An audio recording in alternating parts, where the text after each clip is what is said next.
네, 강력하고 강렬한 내 남자의 뜨거운 시간 야수의 심장 24. 안녕하세요. 강한 남자 최규현입니다. 자, 시장을 잘 보기 위해선 다양한 방법이 있습니다. 차트를 보는 기술적 분석도 중요하지만 이 무엇보다도 수년간 쌓아온 실력과 또 이 타고난 동물적 감각 또한 굉장히 중요한 부분이 아닐까 싶은데요. 자, 지성은 물론이고 동물적 감각까지 완벽하게 타고난 내 남자가 여러분들의 성공적인 투자를 책임집니다. 자, 매주 월요일 여러분과 함께 할 야수의 심장을 가진 24시 클럽. 오늘은 이경락, 손창현 팀장 함께합니다. 안녕하세요. 안녕하십니까. 반갑습니다. 알겠습니다. 손창현 팀장님 제가 처음 봬요. 네, 처음 뵙겠습니다. 그렇죠? 네. 뭐 아시는 분은 다 아시겠지만 워낙 유명하시니까 아시는 분은 아시겠지만 또 이 저녁 시간대 네. 이 시간대 함께 하신지는 않으셨어요 그동안. 나 손창현은 누구다 우리 시청자 여러분께 첫 인사 겸 한번 소개할 수 있는 시간 드리겠습니다. 네, 일단 만나 뵙게 돼서 영광이고요. 편안하게 좀 화끈한 수익을 좀 드리기 위해서 열심히 발로 뛰고 기업 탐방을 하고 있는 상황입니다. 그래서 이 시간을 통해서 다양한 기업들, 많이 알려지지 않고 이제 앞으로 이제 올라갈 회사들을 많이 선별해서 공개해드리는 시간을 가져보도록 하겠습니다. 그래요. 우리 손창현 팀장님 지난주에 저희 첫 시간이었습니다. 어떻게 시청하셨나요? 네, 그럼 당연하죠. 뭐 기억에 남는 뭐 내용 같은 게 혹시 있을까요?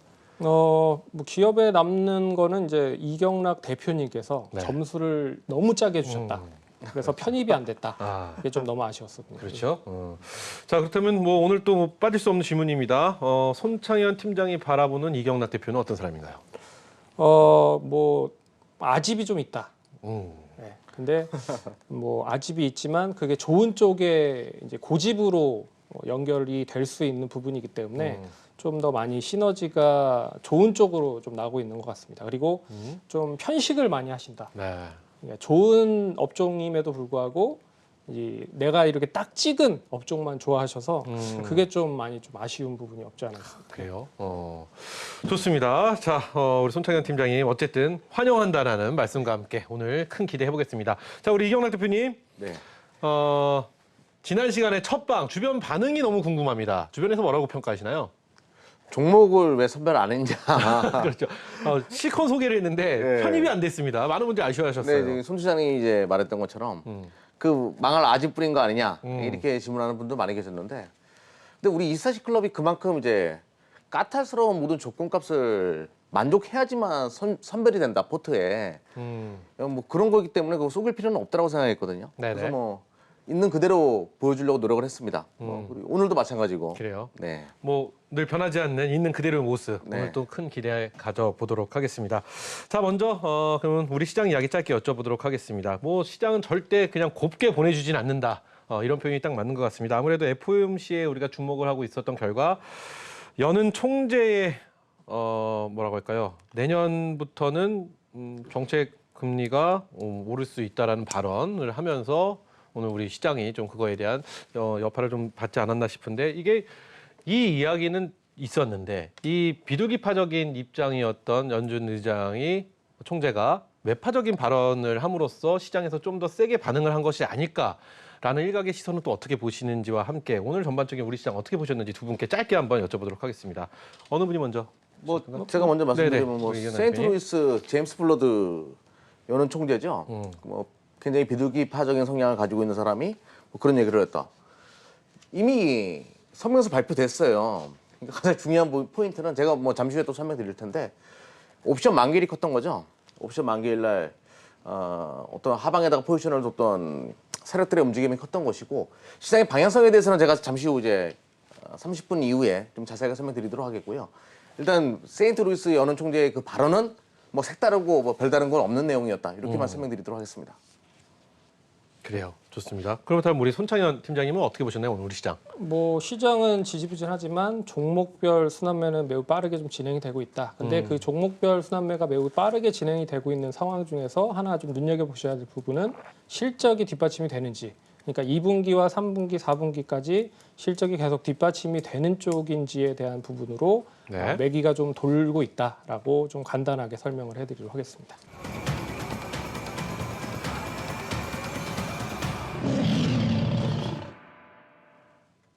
네, 강력하고 강렬한 내 남자의 뜨거운 시간 매주 월요일 밤 9시 야수의 심장 함께하고 계십니다. 자, 본격적인 내용 들어가기 전에 문자샵 8338 안내부터 도와드리도록 하겠습니다. 오늘 24시 클럽 문자 서비스 우리 시청자 여러분께 드리는 문자 서비스 선물이 준비되어 있는데요. 문자샵 8338로 참여하시면 저희가 선물로 보내드립니다. 자, 오늘 몇 분께 보내드리느냐는 잠시 후에 말씀을 드리도록 하겠고요. 24시 클럽 문자 서비스 제가 일각에 듣기에는 우리 손창현 팀장님께서 이 문자를 선정을 하는데 최종 권한을 갖고 있다라고 들었는데 맞는 얘기인지도 좀 궁금해지고요. 네네. 그리고 또 24시 클럽의 문자의 선별 기준도 궁금해지고요. 이 서비스는 또 어떤 내용을 어떻게 제공이 되는지도 궁금해집니다. 저희가 4개의 심장 아니겠습니까? 네. 네 명에서 이제 종목을 선별해가지고 최종적으로 이제 권한은 우리 손 팀장님께서 요 종목 합시다. 합산을 다 매긴 다음에 네네. 점수를 매겨요. 어. 우리 이 방송처럼 네 분이서. 예, 점수를 매겨서 이슈가 있어야 돼요. 앞으로 나올 뉴스와 가장 빠르게 연결될 수 있는 거 그거 선택해가지고 발송해 드리는 거예요. 이게 매일매일 보내드리는 건가요? 매일 한 종목을 선별해가지고 보내드리니까 4명에서 뭐 선별해서 보내드리는 거니까 아무래도 확률이 높겠죠. 그렇죠. 예. 자, 네 분이서 고심 끝에 결정을 해서 매일 한 종목씩 보내드리는 24시 클럽 문자 서비스. 아직 정확한 이름이 아직 안 정해졌습니다. 그렇죠? 근데 뭐 가칭으로 4개의 심장 네 개의 심장, 생각하고 네 있는데 분이서 정하기 때문에 네네. 좋습니다. 이렇게 됐으면 좋겠어요. 그래요. 알겠습니다. 자, 이 네 개의 심장 문자 서비스 저희가 선물로 보내드리는데요. 문자 샵 8338로 참여하시면 되겠습니다. 뭐 24시 클럽에 대한 응원 메시지 또는 저희 프로그램에 대한 내용 뭐든 좋습니다. 보내주시면 저희가 추첨을 통해서 1000분께 괜찮겠죠? 네네. 네, 1000분께 저희가 선물을 보내드릴 테니까요. 우리 시청자 여러분의 많은 참여 부탁드리겠습니다. 자, 이어서 야수의 심장을 가지고 있는 지성의 집합체 24시 클럽이 제시하는 특별한 포트폴리오, 이음하여 포트폴리오 24시간 이어가도록 하겠습니다. 자, 매주 출연하는 우리 이경락 파트너를 제외한 24시 클럽 멤버들이 한 명씩 출연을 해서 두 종목을 제시합니다. 해당 종목에 대한 본인을 제외한 3명이 24시 클럽 멤버들이 성장성, 그리고 진입 장벽, 그리고 투자 매력도 이 세 파트로 엄격하게 점수를 매기는데요.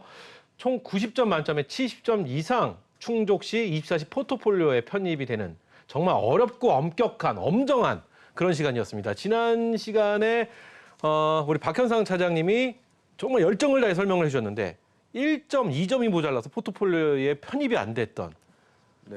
그리고 나가면서 두고 봐라고 네. 말씀하셨던 근데 오늘 지금 솔로엠이라는 종목이 그때 네네.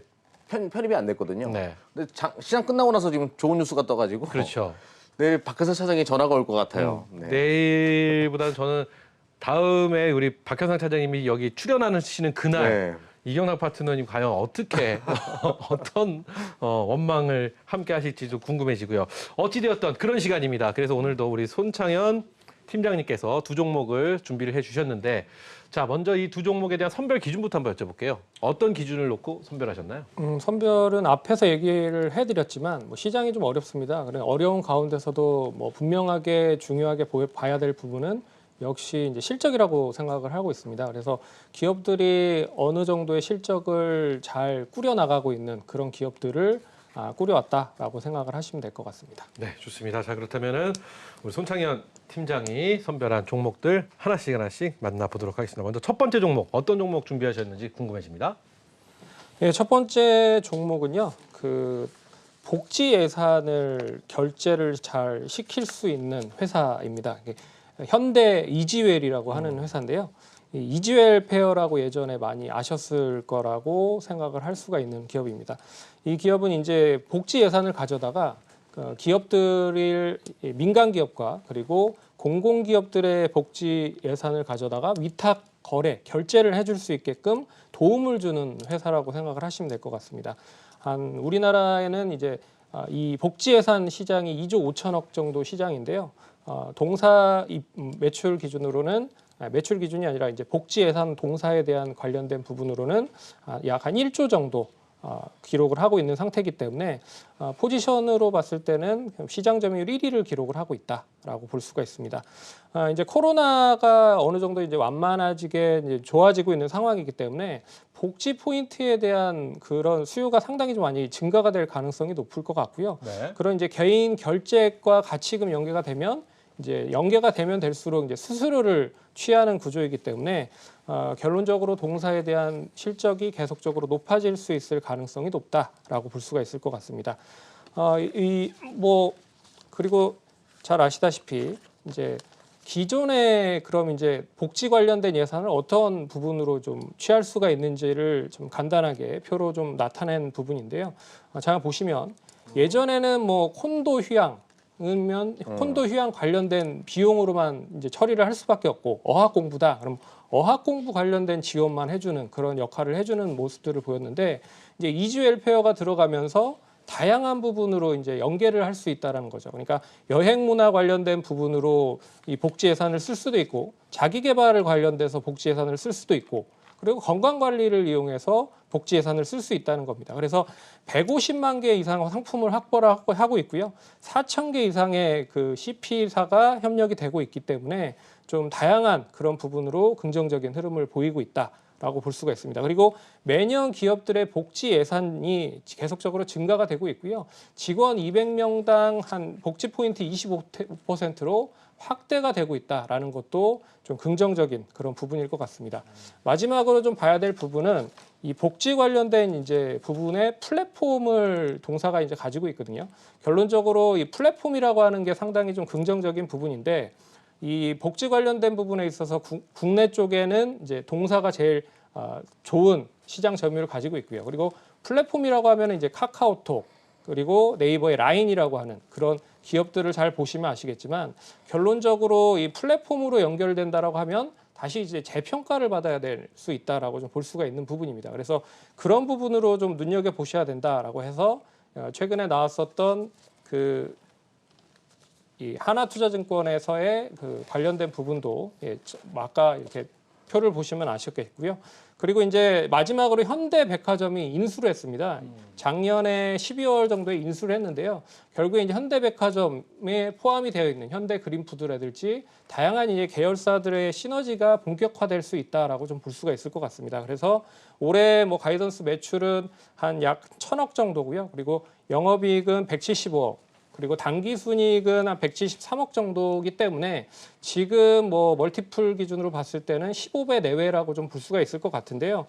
그래도 동사가 이제 추구를 하고 있는 같은 업계에 있는 이제 일본에 상장되어 있는 베네핏원이라고 하는 회사가 약 6조 정도를 기록을 하고 있는 상황입니다. 그렇기 때문에 우리나라에 상장이 되어 있음에도 불구하고 아직 좀 재평가를 받지 못하고 있다라는 거는 좀 눈여겨 보셔야 되지 않을까 그렇게 좀 말씀을 드려보도록 하겠습니다. 네, 저도 몇 가지 여쭤볼게요. 전문적으로 네, 출장하기 그렇죠. 위해서는 네.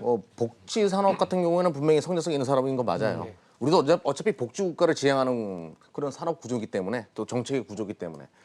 근데 좀 전에 이제 국내 복지 서비스 시장 1위라고 했잖아요. 네. 시장 점유율이 한 몇 %? 정도 되나요? 약 동사가 뭐 이제 그 사업 보고서를 보시면 약 50% 정도 국내 50% 정도 라고 예. 볼 수가 있습니다.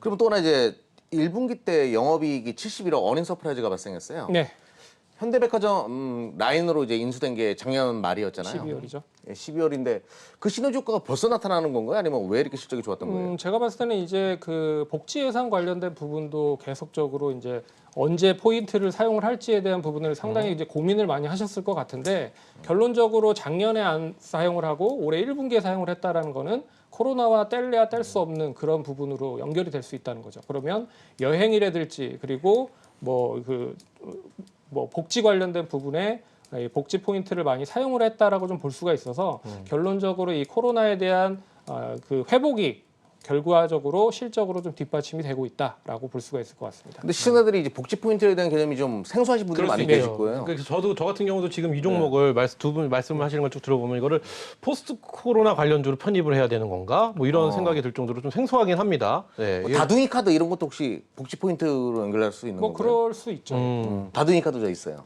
그리고 자둥이 아빠이시니까. 네네. 그렇죠. 네.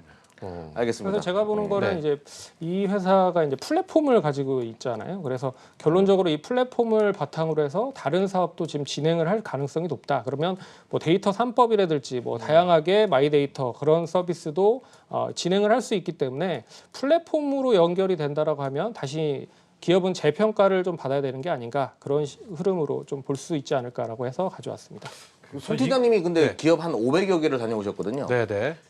이 회사 기업 탐방 다녀오셨어요? 네, 다녀왔습니다. 그러니까 이지웰페어 시대 때 다녀왔고 지금 이제 현대 이지웰이라고 이름이 변경이 됐죠. 변경이 되고서는 가지 못했지만 이지웰페어 때 갔을 때는 되게 좀 적극적으로 이렇게 뭐 홍보를 많이 하시는 것 같아서 좀 기억에 많이 남았었고 그리고 또 예전에 그 서프라임 모기지 때 그 마이클 벌이라고 해서 숏으로 엄청나게 수익을 많이 보셨던 분이 6% 정도 최대 주주로 이제 등극을 하고 있는 상황입니다. 거기에서 이제 자문사, 운용사에서 이제 지분을 가지고 있기 때문에 좀 눈여겨 보셔야 될 필요성이 여기저기 좀 많이 있지 않을까 그렇게 좀 말씀을 드려보도록 하겠습니다. 그 마이클 버리 아세요? 영화 빅쇼트의 주인공. 네. 그 사람이 이제 여기 지분 가지고 있다라는 거예요. 그래요? 근데 그 양반이 이제 테슬라 공매도 쳐가지고 또 유명한데 아무튼 뭐 가치 투자가로 유명하신 분이거든요. 그래요.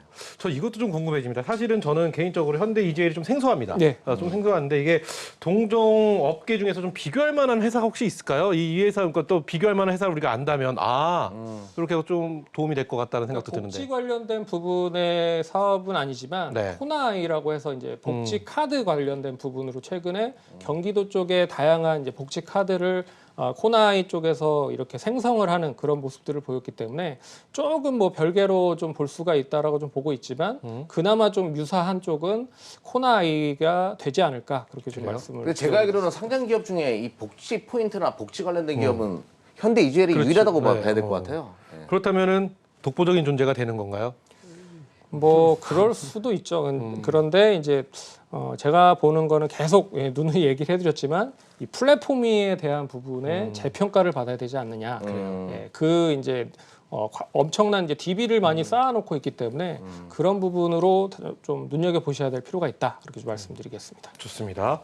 자, 질문 다 해주셨죠? 네, 다 끝났습니다. 그렇다면 첫 번째 종목 현대 이지웰 저희가 만나봤는데요. 우리 손창현 팀장을 제외한 세 분은 과연 현대 이지웰 어떤 점수, 어떤 평가를 해주셨는지 이경락 대표님은 직접 와 계시니까 일단 본인의 점수는 본인이 네네. 직접 공개를 해주시고요. 오늘 자리 함께 안 해주신 우리 전문가분들의 종목 점수부터 만나보도록 하겠습니다. 자, 첫 번째 김지욱 대표의 점수부터 만나보겠습니다.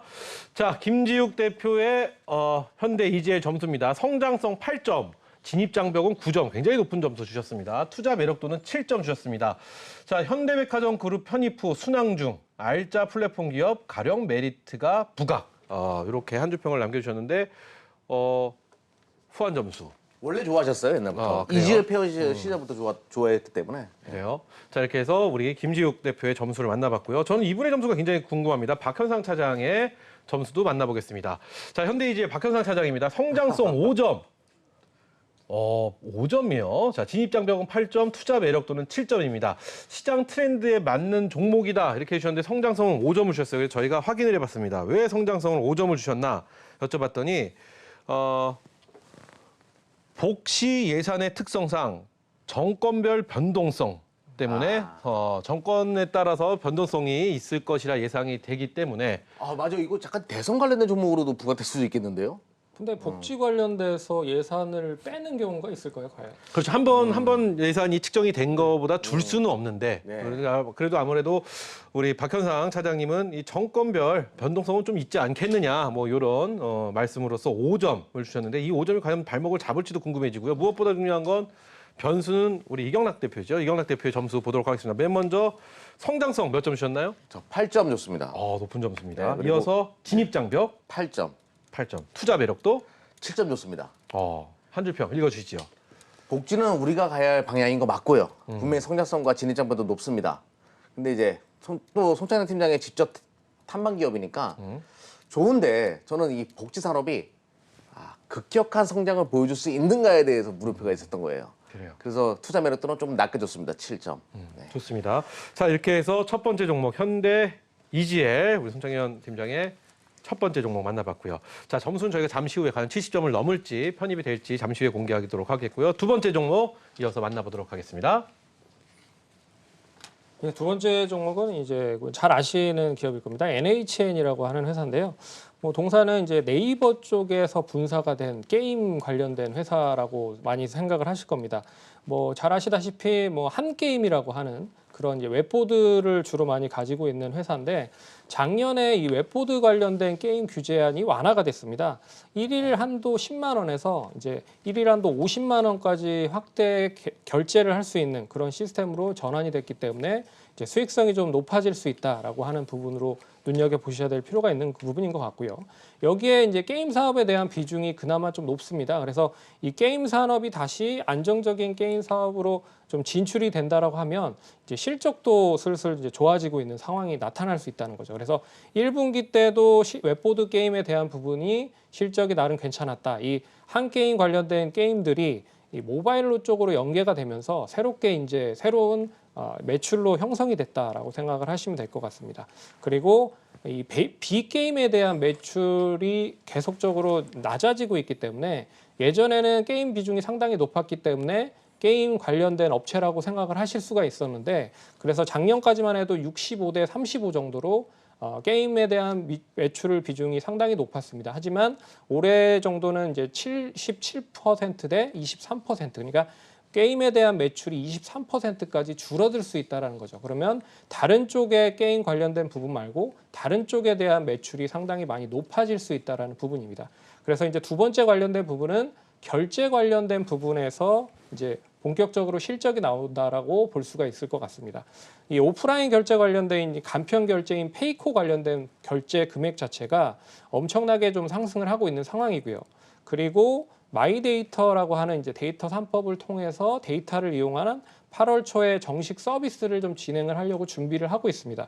그렇다라고 하면 이 페이코 서비스와 연계가 된 그런 이제 DB를 통한 다양한 신규 사업에 대한 부분도 연결이 될 수 있다라고 좀 볼 수 있을 것 같고요. 이 간편 결제 관련된 부분은 결과적으로 NHN 한국사이버결제와 같이 사업을 좀 진행을 하고 있기 때문에 결론적으로 NHN 한국사이버결제도 같이 동반적으로 사업이 순항을 하고 있다라고 생각을 하시면 될 것 같습니다. 거기에 이제 커머스 관련된 부분, 그리고 클라우드 관련된 부분, 그리고 콘텐츠 관련된 부분도 있는데요. 그 중에서 NHN 클라우드 관련된 부분을 좀 눈여겨보셔야 될 필요가 있을 것 같습니다. 이제 신규 사업, 공공 클라우드 사업을 올해부터 본격적으로 좀 진출을 하고 있는 상황이고요. 현재 판교 IDC 센터, 인터넷 데이터 센터의 가동률이 최대치를 기록을 하고 있는 상황입니다.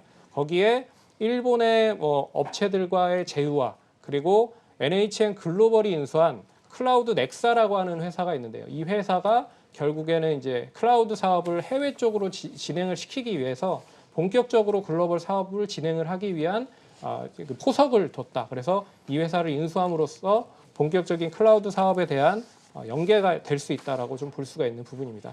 그래서 결국에는 올해 이제 가이던스를 보시면 매출은 한 1조 9천억 정도, 그리고 영업이익은 1,270억 정도, 그리고 당기순이익은 한 900억 정도인데 이 수준을 보시면 이제 PER 멀티플 기준으로 한 15배 역시 기준밖에 되지 않습니다. 같은 게임 업종이라고 해도 결론적으로 게임 업종 대부분의 PER이 한 30배, 40배 정도거든요. 그리고 크게 결제 관련된 부분으로도 연결을 해 본다라고 하면 카카오 같은 이런 간편 결제 관련된 서비스를 진행을 하고 있는 업체가 80배 수준입니다. 그런 걸로 보면 상당히 가격 매력이 높다라고 볼 수 있기 때문에 좀 NHN은 좀 눈여겨 보셔야 되지 않을까 그렇게 좀 말씀을 드려보도록 하겠습니다. 네, 이렇게 두 번째 정보 NHN 말씀해 주셨는데요. 우리 이영락 대표님 NHN에 대해서 추가 질문 있으신가요? 이게 압박 면접 같아요. 네. 네. 그렇죠. 그 네. 저기 웹보드 게임 그거죠? 피박의 광박 그거. 그렇죠. 네, 고스톱 게임 이런 것들 말씀하시는 거고 한 게임. 음. 그럼 안정적으로 계속 매출이 발생하는 구조고요, 거기는. 제가 이제 네이버가 최근에 쇼핑 확대하지 않습니까? 네. 거기에 수혜주 맞죠, 이거? 그렇죠. 아무래도 이 결제 관련된 부분을 간편 결제로 페이코로 또 결제를 할 수 있기 때문에 네. 결론적으로 수혜가 될 수 있다라고 생각을 하고 있습니다. 제가 이제 클라우드 21세기 산업의 쌀을 클라우드라고 하잖아요. 빅데이터라고 하는데 국내에서 클라우드 관련된 기업은 상장 기업은 제대로 된 건 없었어요. 제대로 된 업체가 없습니다. NHN은 확실하게 유일한 클라우드 관련된 기업인 건 맞아요. 근데 네이버도 클라우드 관련된 기업, 그러니까 공공 관련된 네. 클라우드 사업을 진행을 하는 게 맞는데 네. 동사만큼의 실적이 아직 뒷받침이 안 되는 것 같습니다. 실적이 매출이 한 몇 프로 정도 찍히나요 지금? 그렇게 많지는 않고요. 올해 실적으로 봤을 때는 한 1,000억 내외라고 얘기를 하는 거 보니까 그렇게 높지는 않습니다. 하지만 실적 관련된 부분으로 네. 보는 것보다는 해외 쪽으로 이제 진출을 하기 위한 포석을 두고 있다라는 걸로 봤을 때는 좀 눈여겨 보셔야 되지 않을까. 그 이제 그렇게 북미 시장은 뭐 인수해가지고 뛰어든 네. 건 맞는데 일본이 아주 흥미로울 것 같아요. 일본은 아직까지 인터넷 베이스가 많이 안 깔린 국가니까 그쪽에서는 지금 가시적인 성과는 나오고 있는 거죠. 일본도 지금 이제 뭐 AWS라고 하는 이제 네. 한 5위 기업 정도 되는 기업하고 제휴를 해서 본격적으로 사업을 진행하기 위한 노력을 좀 준비를 하고 있다라고 생각을 하시면 될 것 같습니다. 그래요. 네. 좋습니다. 자, 이렇게 해서 NHN 저희가 두 번째 만나봤는데요. 우리 대표님들 점수 어떻게 또 선별해 주셨는지 만나보도록 하겠습니다. 맨 먼저 우리 김지욱 대표의 점수부터 보도록 하겠습니다. 자, 성장성 8점이고요. 진입 장벽은 6점, 투자 매력도는 8점 제시해 주셨습니다. 한 게임 맞고 이미지 벗어나려면 시간이 필요. 오히려 저 한 게임 맞고 이미지가 안 좋다라고 저는 안 좋게 보신다라고 좀 느껴지기도 합니다. 이거 어떻게 생각하시는지 한번 여쭤볼까요? 이게 한 게임 말고 네. 그 게임으로 좀 성공을 한 그런 IP가 없습니다. 그래서 올해도 게임으로 제가 알기로는 신규 게임이 1개에서 2개 정도 나오는데 그게 이제 얼마만큼 뒷받침이 될 수 있을지를 모르겠고 하지만 웹보드 게임이 워낙 그 결제 관련된 부분에 완화가 됐기 때문에 결론적으로 10만 원에서 50만 원까지 상당히 많이 늘어났다라고 하는 거는 올해 1분기에 어느 정도 성과가 나오고 있다라고 좀 볼 수 있기 때문에 좀 제가 봤을 때는 그 부분 말고도 웹보드 게임으로만 해도 수익성은 괜찮다라고 말씀드립니다. 1분기 때 정말 근데 실적이 어닝 서프라이즈가 발생했어요. 그래요? 네. 좋습니다. 그럼 이어서 우리 박현상 차장은 또 몇 점을 주셨는지 만나보도록 하겠습니다. 네, 박현상 차장의 점수입니다. 성장성은 아까 5점, 지금 6점입니다. 이건 뭐 감정이 좀 실려 있는 게 아닐까라는 생각도 살짝 좀 저번 주 포토아웃 되고 나서 저러는 것 네, 같네요. 진입 장벽은 8점, 투자 매력도는 아주 높은 점수 9점 주셨습니다. 다음 시장에서는 대장주가 예상이 된다. 근데 다음 시장에 대장주가 예상이 된다고 했는데 성장성은 또 낮게 주셨어요. 이 성장성의 기준이 좀 다른 건 아닐까 이런 생각도 해보는데 굉장히 좋은 평가를 주셨고요. 마지막으로 이경락 대표님 점수 공개해 보도록 하겠습니다. 어떻게 주셨나요? 맨 먼저 네. 성장성이요. 성장성 9점 줬어요. 클라우드 시장 때문에. 네. 아무래도 저는 대한민국의 유일한 클라우드 기업으로 성장할 가능성이 높다고 보고 있고요. 네. 진입장벽은 여러분들 그 한 게임 하시다 보면 그렇게 재밌을 수가 없습니다. 예. 진입장벽 굉장히 높게 저는 보고 있어요. 그리고 이제 클라우드뿐만 아니라 페이크 시장도 긍정적으로 보고 있기 때문에 그래서 투자 매력도까지 9점을 줘가지고 아무래도 이제 이런 인터넷 산업 업체들 그리고 네이버 쇼핑과의 그 시너지 효과 이런 것도 계산해 보니까 좀 많이 줄 필요성이 있다라고 판단을 했습니다. 네. 자, 투자 매력도는 9점 이렇게 제시해 주셨습니다.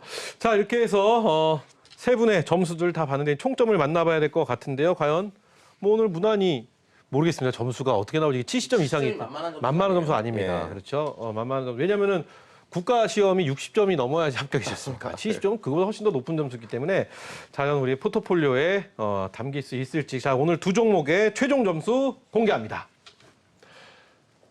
네, 손창현 팀장의 우리 현대 이지의 최종 점수입니다. 김지욱 대표 24점, 박현상 대표 20점, 이경락 대표 23점에서 총점 67점으로 포트 아웃됐습니다. 첫 번째 종목 아웃됐고요. 두 번째 종목 NHN입니다. 김지욱 대표님 22점, 박현상 차장 22점, 이경락 대표 높은 점수 26점 주셔가지고 총점 70점 포트인. 첫 번째 종목에 드디어 포트인이 NHN이 되었습니다. 어떠세요, 소감이? 이게 70점이면요, 이게? 참 이게 어렵네요. 포트인이 되기가 상당히 어렵고 그만큼 제가 봤을 때는 각 뭐 차장님도 그렇고 대표님들도 그렇고 심혈을 기울여서 종목을 좀 선정을 하고 이성적으로 판단을 하려고 하시는 게 아닌가라는 생각이 듭니다. 그래요. 포트인에 편입이 되지 않더라도 굉장히 좋은 종목들이었거든요. 지난주도 그렇고 네. 오늘도 굉장히 좋은 종목이 아닐까라는 생각을 해보는데 어찌되었던 야수의 심장 24 최초의 첫 번째 종목 NHN이 포트에 편입이 되었다. 이렇게 말씀을 드려봅니다.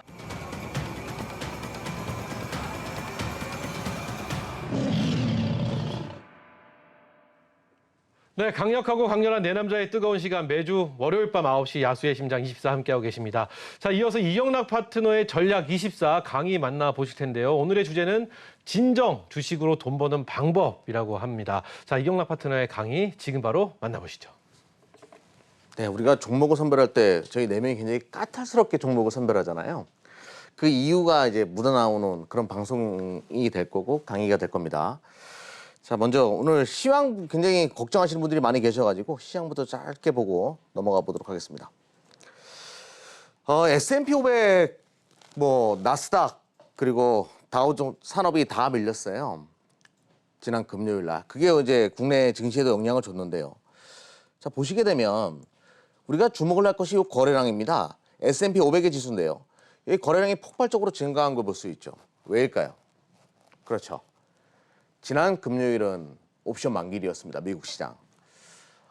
최근에 이제 FOMC 성명서 발표를 앞두고 하방에다가 포지션을 둔 투자가들도 많이 계셨을 것이고 이래저래 하방 포지션 쪽에 청산이 필요했던 부분도 있었을 것 같네요. 아무튼 거래량이 터지면서 옵션 만기일 날 미시장은 떨어졌고요. 그럼 파생을 위한 하락일 가능성도 어느 정도 열어놔야 된다라는 말씀을 드리면서 왜 그런 생각을 하는가 하나씩 한번 보도록 하죠. 시장은 이제 하락을 하게 되니까 뭐 여러 가지 이유가 나왔는데요. 제임스 블라드 세인트루이스 연은 총재의 비둘기에서 매파로 갈아탄 그의 발언들, 금리 인상이 내년 정도 하반기에 진행될 가능성이 높다라고 발언을 했습니다. 근데 이거는 이미 FOMC 성명서 때도 충분히 나온 얘기거든요. 점도표도 이미 주가에는 미리 반영됐던 부분이 있고 근데 이상하리만큼 뭐 이것 때문에 빠졌다라고 시장에서 얘기하는데 글쎄요. 일단은 그런 우려감이었는지 뭔지는 모르겠지만 달러 인덱스가 위로 튄 건 사실이에요. 최근에 금리 인상에 관련된 조짐이 발생하면서 달러 가치가 위로 올라가고 있는 것은 사실인데 불안하죠. 그런데 이제 채권 수익률을 보게 되면 또 너무 안정적으로 하방으로 떨어지고 있습니다. 과연 금리 인상에 대한 두려움을 시장이 느낄 만한 요소인가에 대해서 한번 생각을 해볼 만한 하방이거든요. 10년, 미 10년물 채권 수익률을 보게 되면. 즉 결과론적으로 시장은 각자 다른 생각을 하는 그런 지표들의 움직임을 보여준다라는 겁니다. 그래서 이제 결과론적으로 한번 보자고요. 나스닥 1을. 미 기술주 진영이 많이 포진되어 있는 나스닥 보게 되면 어떻게 보면 이제 미국의 성장주들이 많이 포진되어 있는 거죠. FOMC 성명서 발표 이후에 아래 꼬리 길게 잡고 돌아섰다가 옵션 만기일 날 그냥 떨어지는 이런 흐름을 보여줬어요. 자, 한번 생각을 해보자고요. 이미 FOMC 성명서 때 금리 인상에 대한 우려감은 상당히 녹아져 있었고 시장에서는 그것을 일축하고 끌어올렸단 말이에요. 근데 옵션 만기일 날 떨어뜨렸다? 이거는 명백하게 파생 데이를 앞두고 하방으로 밀어내린 그런 형국이다라고 보시면 될 것 같아요. 너무 확대 해석해서 볼 필요는 없을 것 같습니다. 이미 금리 인상이 앞당겨질 가능성은 우리가 다 예측하고 있는 부분이니까 주가에 상당히 많이 녹여져 있는 부분이니까 이거를 확대 해석해서 공포감을 끌어낼 필요는 없겠다. 저는 먼저 이렇게 설명드리겠습니다. 주가는 이렇게 이제 단기 이벤트가 발생할 때가 있습니다. 그러면 이제 우리가 무엇을 봐야 되냐? 성장주로 최근에 자금이 이동하고 있죠. 제가 저번 시간에도 가치주에서 성장주로라는 주제를 가지고 이야기했잖아요. 대한민국의 대표 성장 산업이 뭐가 있나요? 2차 전지. 지금 채권 수익률이 튀고 인플레이션이 발생하니까 그동안 가장 못 간 것은 대한민국에서 2차 전지였어요. 아니 오히려 조정의 깊이가 깊었죠. 왜? 성장 산업이니까. 금리 인상해버리면 성장주에 대한 투자 매력이 떨어지겠네. 그런데 최근에 삼성 SDI가 주가가 이렇게 올라오는 거 눈여겨볼 만한 거죠. 시장은 다시 제가 저번 주에 말씀드렸다시피 가치주에서 성장주로 자금이 이동한다는 걸 느낄 수가 있고요. 에코프로 BM도 이런 식으로 최근에 주가가 올라옵니다. 시장이 어려운데도 불구하고 굉장히 강한 흐름을 보여주죠. 제가 근데 이런 얘기를 한 4주 전부터 얘기했어요. 가치주에서 성장주로 5월달 이후는 넘어올 가능성이 높다라고 얘기했는데 어제 너무나 감사하게도 마켓워치에서 연준이 큰 변화를 앞두고 있는 현재 구간에서 우리가 취해야 할 5가지 투자 전략에 대한 이야기를 했는데요. 제가 얘기한 거 고스란히 이야기가 나왔습니다. 구조적인 성장을 보여주고 있고 실적이 계속 우상향하는 그런 기술주 진영, 성장주를 봐야 한다라고 이야기가 나오기 시작했어요. 제가 계속 강조했던 얘기죠. 아무튼 찌찌뽕입니다. 연준이나 마켓워치나 이경락의 투자 전략은 24시 클럽가. 그리고 여러분들이 이제 최근에 이런 거 많이 느끼셨을 텐데 병목 현상으로 인해 가지고 기저 효과가 발생한 것들 있잖아요. 요즘에 병목 효과 이야기 많이 나올 거예요.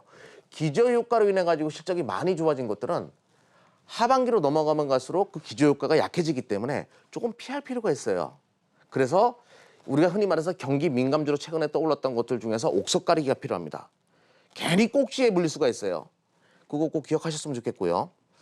뭐 지금 시장이 원하는 건 바로 이런 거죠. 지금 뭐 미국에서 전 세계에서 어느 주식이 제일 강합니까? 그러면 이제 엔비디아 다 이야기합니다. 구조적인 성장을 보여주고 있고 앞으로 성장성이 계속 좋아질 수밖에 없다라고 판단하는 거. 이런 것들은 계속 올라가고 있어요. 지금 2차 전지로 최근에 매기가 들어오는 것도 바로 이런 배경이다라고 보시면 되겠죠. 그럼 제가 지금부터 이제 그러면 시장에 대한 결론을 말씀드릴게요. 결론. 시장에 대해서 그렇게 두려워할 필요가 없다. 옵션 만기 때문에 시장 빠진 거고 여러분들이 어떤 종목을 가지고 있는가가 승패의 관건이 될 것이다. 하반기도 좋을 거예요, 여러분들. 지금 6월달 넘어갑니다. 하반기도 좋을 거예요. 어차피 연준 금리 인상 전에 한 번 더 시장은 버블을 만들어 놓고 다음 스토리로 넘어갈 가능성이 높기 때문에 시장 계속 좋을 수밖에 없다. 쫄지 마십시오. 자, 그럼 제가 지금부터 여러분들에게 드리는 이야기예요. 근데 우리 개인 투자가 여러분들 중에서 수익을 정말 크게 내고 주식으로 다른 인생을 맞이하는 분들도 계시는데 그런데 그렇지 못한 분들은 이상한 착각에 빠져 있는 경우가 많아요. 망각. 지금 고양이가 거울을 딱 바라보면서 나 호랑이야. 지금 이러고 있죠. 이거 엄청난 착각을 하고 있는 거예요. 주식 투자하는 분들이 착각하는 한 예를 제가 지금부터 하나 설명드릴 거예요. 이 착각에 빠지시면 안 됩니다. 제가 어제자야 원래 이 내용을 안 하려고 하다가 꼭 한번은 해드려야 될 것 같아가지고 어제자 제가 이제 이런 질문을 받았어요. 지나가다 보면 저는 이런 질문 많이 받습니다. 화끈한 거 뭐 없어요?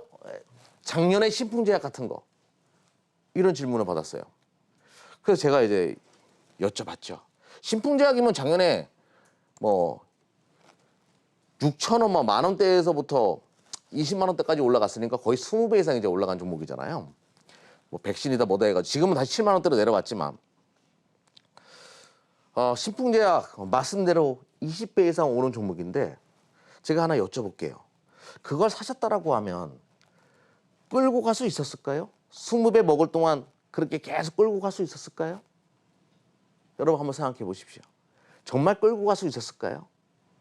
신풍제약 여기서 매매하신 분들도 많이 계셨을 겁니다.